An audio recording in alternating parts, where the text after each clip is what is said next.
what would be your top tips for moving abroad? What would be the things that you didn't know then that you would advise people on? I will tell you, it's funny, and it hasn't been long enough probably, but we have loved every day.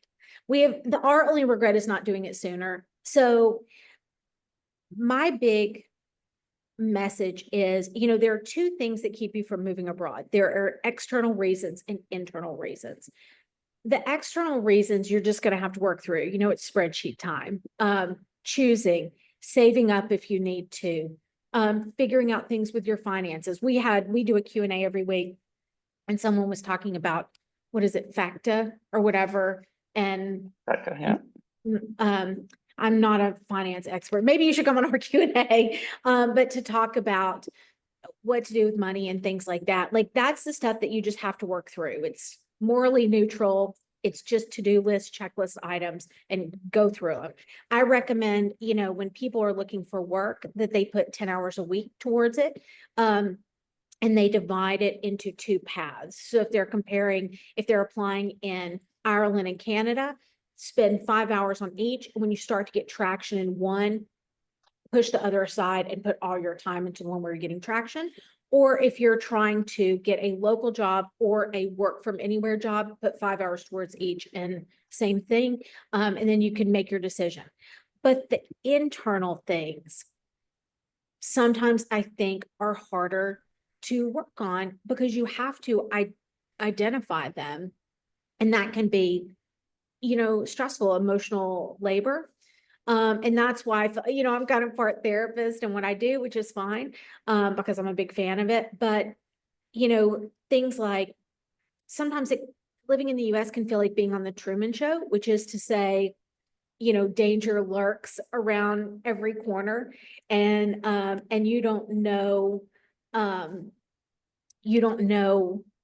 if, people come and they say, oh, well, if I go to this country, I'll never be able to see a doctor. And I'm like, listen, ask yourself, is that really true? The people in this country live 7 years longer than Americans. Do you think they really do that without seeing a doctor? Or if I go to this country, I'm going to be kidnapped, okay, now come on, let's get through. There are however many Americans and they all make it back. So dealing with some of those, also some things like, we have a lot of really thoughtful, conscientious people. So we work through their fears of affecting their new home in a negative way and how not to do that, and things like that. So the external ones you've got to spend time on, but those internal ones you have to spend time on too.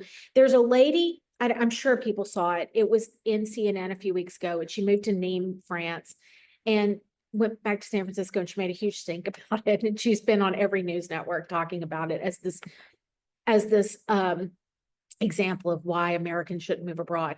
And she moved from San Francisco to London to Nîmes, which is a small provincial town, literally provincial.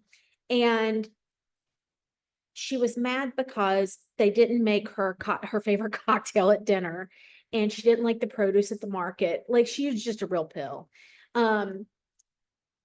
You need to know yourself.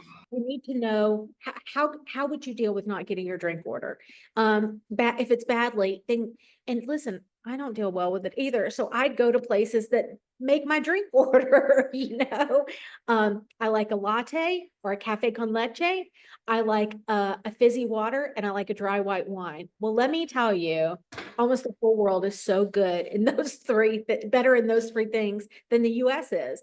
So I'm in good shape, but know yourself and your tolerance for change and small inconveniences. Yeah, sometimes a big city might be better fitting than a small town. Sure. A place that's more cosmopolitan might be more fitting for somebody that doesn't want to acclimate towards those local areas.